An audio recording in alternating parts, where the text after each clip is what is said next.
All of us history lovers have undoubtedly watched the 1970 comedy drama Kelly's Heroes at least once. Filmed in Yugoslavia and set in September 1944, the movie follows a motley band of American GIs and tankers as they venture behind enemy lines to liberate Nazi gold hidden in a bank in a small French town. The film boasts an outstanding cast, including Clint Eastwood as the titular Private Kelly, Telly Savalas as Sergeant Big Joe, Donald Sutherland as Oddball, the tank commander, and Don Rickles as Supply Sergeant Crapgame, among many other well-known actors. Unfortunately, given its age, many of these actors have since passed away, with the most recent being Donald Sutherland, who died on 20th of June 2024. Besides the cast, the movie was also renowned for its use of World War II-era weapons and vehicles. At the time, many viewers believed that the Tiger tanks used were real. In actuality, they were well-made T-34-85 based props, which we have previously covered in detail. In this video, we will take a closer look at Oddball's Shermans as a small tribute to the recently deceased actor. Hello dear viewers. As you hopefully know, Tank Encyclopedia is a volunteer-run, non-profit organization. Many of our writers are not paid at all, while other team members, such as the editors, illustrators, and the rest of the YouTube team, are compensated below the market rate. Additionally, we have monthly website upkeep costs that we need to cover. We want to continue producing top-quality content for you and expand to start new projects. To do that, we need to reliably keep the website afloat and fairly compensate everyone who contributes to making Tank Encyclopedia the great website that it is. Our primary source of revenue is YouTube, but it's unreliable and depends heavily on monthly viewership. That is why we have to accept advertisers on both our website and YouTube channel, even though we know it's not ideal for you nor for us. To address this, we've revamped our Patreon support tiers. We've simplified the tiers and packed them with more perks than ever before. You can now support us for as little as $1 a month. With our tight margins, every single dollar will help. Join our Patreon community today and help us keep Tank Encyclopedia running and growing. Thank you so much for your continued support, and now please enjoy the video. The plot of this movie follows the advance of the American 35th Infantry Division as they approach the French town of Nancy in September 1944. During an incursion behind enemy lines, Private Kelly captures an enemy colonel. After a persuasive interrogation, Kraut reveals that there are 14,000 gold bars, worth approximately $16 million, stored in a bank in the small French town of Claremont, 50 kilometers behind enemy lines. With this intriguing information, Kelly plans an unsanctioned raid to steal the gold. The challenge lies in convincing the rest of his unit to join him. At a forward operating base, Kelly enlists the help of Supply Sergeant Crapgame to procure the necessary supplies and weapons for the heist. Overhearing the plan, a quirky tank commander from the 6th Armoured Division known as Oddball offers Kelly assistance with his small 3-tank platoon. Oddball's platoon is made of 3 rough-looking Shermans with equally rough-looking crews. This is purposely done so the troop appears to be out of action. When Kelly first meets them, they are lounging about in the sun, drinking wine with French peasant girls and roasting meat on a spit. Oddball explains, "We see our role as essentially defensive in nature. While our armies are advancing so fast and everyone's knocking themselves out to be heroes, we are holding ourselves in reserve. In case the Krauts mount a counteroffensive which threatens Paris or maybe even New York, then we can move in and stop them. But for $1.6 million, we could become heroes for 3 days." Oddball then introduces Kelly to his tanks, showing the unique modifications he has made to them. These include the addition of loudspeakers, upgraded engines, and the use of 76mm paint shells. Perhaps against his better judgment, Kelly recruits the tankers. The Sherman tanks featured in Kelly's Heroes are interesting because they were a post-war development of the M4A3, known as the M4A3E4. This model took the standard M4A3, welded hull, vertical volute suspension, early turret, Ford GAA V8 engine, and upgunned it with the 76mm tank gun M1. Other improvements included the addition of an all-round vision cupola and cut-in loader's hatch. Despite their use as such in the film, the E-4s never served with the US military. Instead, they were produced for the post-war military aid program, which benefited war-ravaged countries by providing them with the means to rebuild their military. One of these countries was Yugoslavia. Between 1948 and 1955, Yugoslavian People's Army would receive 599 M4A3 E4s. The E4s would serve Yugoslavia well, equipping armoured units as a supplement to an existing quantity of Soviet-origin T-34-85s. Yugoslavian armour officers were quite happy with the delivered Shermans, although they were of the opinion that the American tanks lagged behind the T-34s when it came to combat effectiveness. However, the tank crews did appreciate the higher levels of comfort of the M4, such as padded seating, spacious hull, gun stabilisation and better ventilation. The Yugoslavian army would begin to phase out the E4s from 1966. They would not be immediately sent to the scrapyard, but rather gradually phased out over the following years, with some being used for upgunning experiments, and others effectively mothballed for spare parts. This meant there were plenty of operational Shermans available for the Kelly's Heroes production team.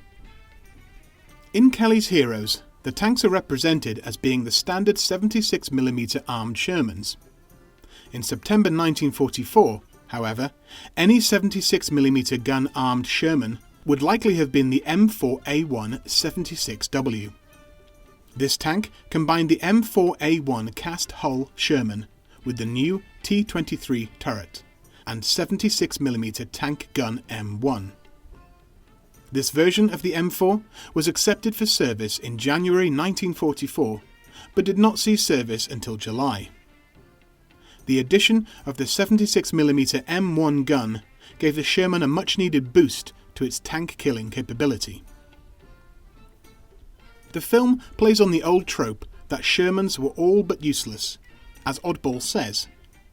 You see, all the tanks we come up against are bigger and better than ours. So that all we can hope to do is, like, scare them away, you know? This gun is an ordinary 76mm, but we add this piece of pipe onto it, and the Krauts think, like, maybe it's a 90mm. Despite Oddball's pessimism, the 76mm M1 gun was quite effective for its time. Firing the standard M62 armour-piercing capped round, it could punch through 109mm flat armour up to 1,000 metres. While the gun would have still struggled in a head-on battle with Tigers or Panthers, it was still capable enough to take them out from the front, and was more than capable to destroy the more common Panzer IVs and Stugs. It was not until later in the war, with the development of high-velocity armour-piercing rounds, that the 76mm could fight German cats on a more even playing field. As to the pipe, disguising the length of one's gun was not an unusual tactic during the war, with both US and British armoured units attempting this subterfuge. It was, however, far more common to disguise a gun to make it look shorter, rather than make it look bigger. Doing it the other way around would make one's tank appear more dangerous, which would in turn make it more of a priority target. The British found this out with their 17-pounder armed Sherman Firefly. It quickly became apparent that the Germans could easily tell apart this new, more deadly Sherman from the rest due to its longer gun. Crews would paint white wavy lines halfway down the length of the gun to break up the outline. This was often accompanied by a fake muzzle brake to give the impression that the tank was armed with the 75mm gun. Again, perhaps as a result of the useless Sherman trope, Oddball is equipped with his own paint shells, as he explains. We got our own ammunition. It's filled with paint. When we fire it, it makes pretty pictures. Scares the hell out of people. Such a thing, however, did not exist.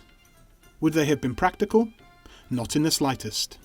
There is an argument that it could potentially be used to obscure vision on enemy vehicles, but this simply would not have worked.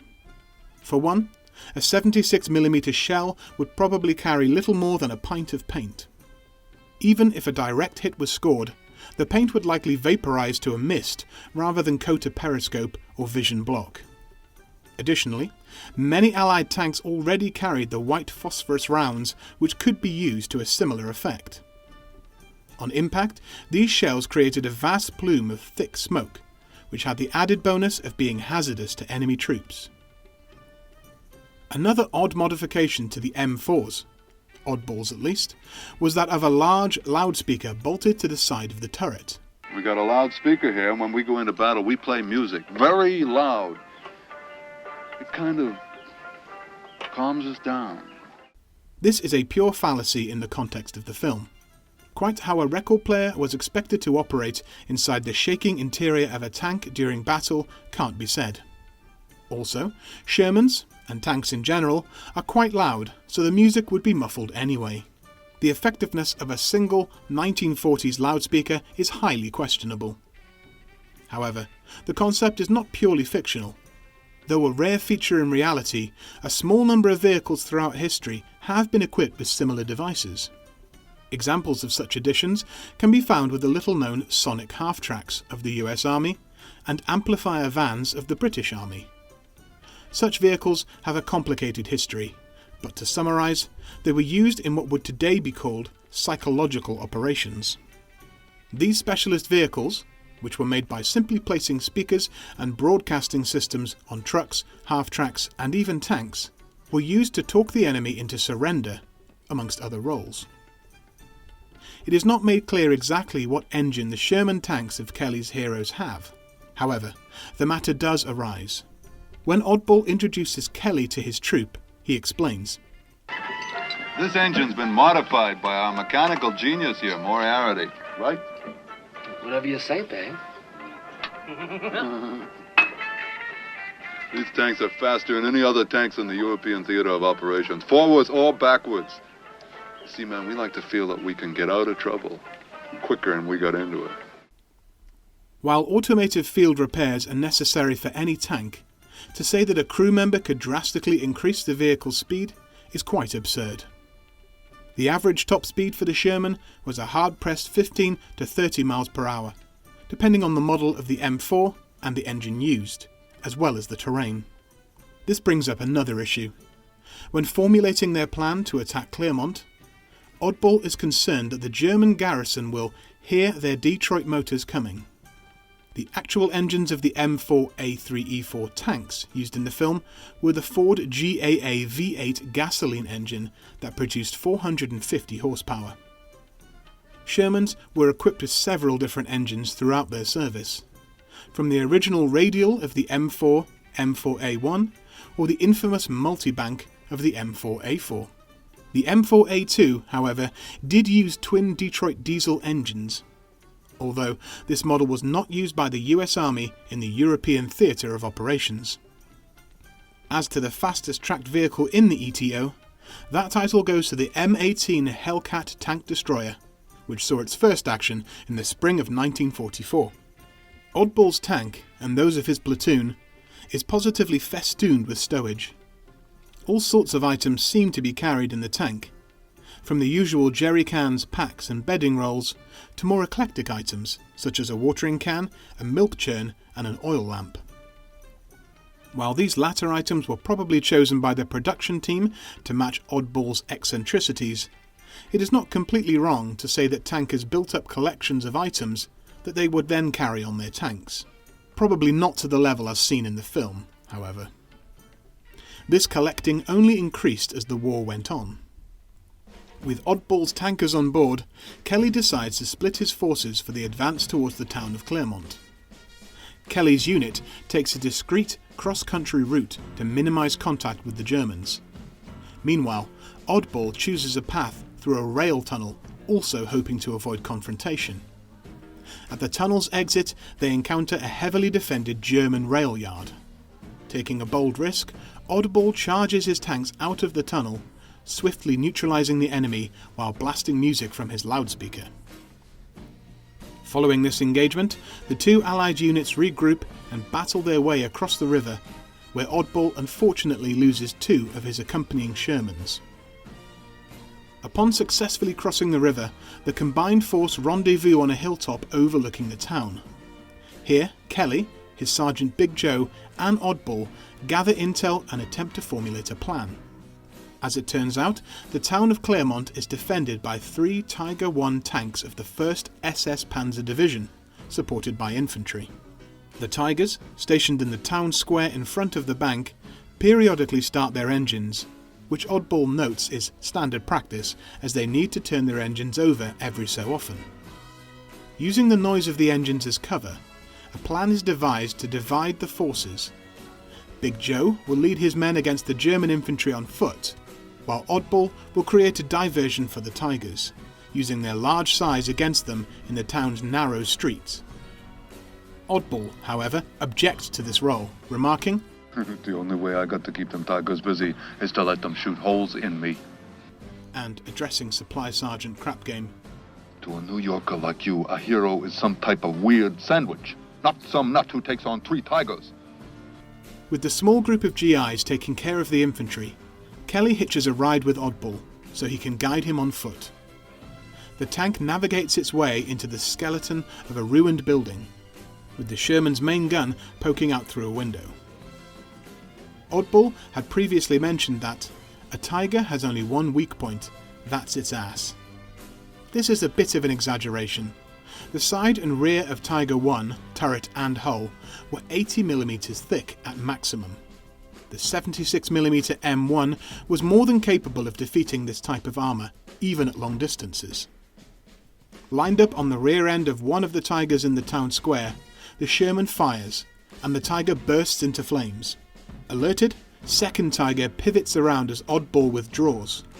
A game of cat and mouse ensues, with the Tiger having to navigate through increasingly tight streets while chasing after the Oddball's tank. Oddball, however, eventually manages to outflank the Tiger. Coming up behind, he orders the gunner to fire, only for an explosion of paint to cover the engine deck of the enemy tank. Attempting to respond, the Tiger tries rotating its turret around, only for the gun barrel to be obstructed on both sides. With the ammunition issue sorted, Oddball orders another shot at the Tiger, which scores a hit and renders the tank destroyed. 2 Tigers down and 1 to go. However, all is not well. Firstly, Big Joe's men have managed to subdue the German infantry, but sustain injuries in the process. Secondly, Oddball's tank breaks down, and despite his driver's efforts, it remains inoperable. Faced with this predicament, the protagonists devise a peaceful solution. They will negotiate with the remaining German tank crew. The commander, Karl Otto Alberti, eventually emerges, and the Americans propose a deal to split the gold in the bank equally. The German agrees and uses his tank to blow the bank's doors open. The German tankers and the American GIs then divide the loot.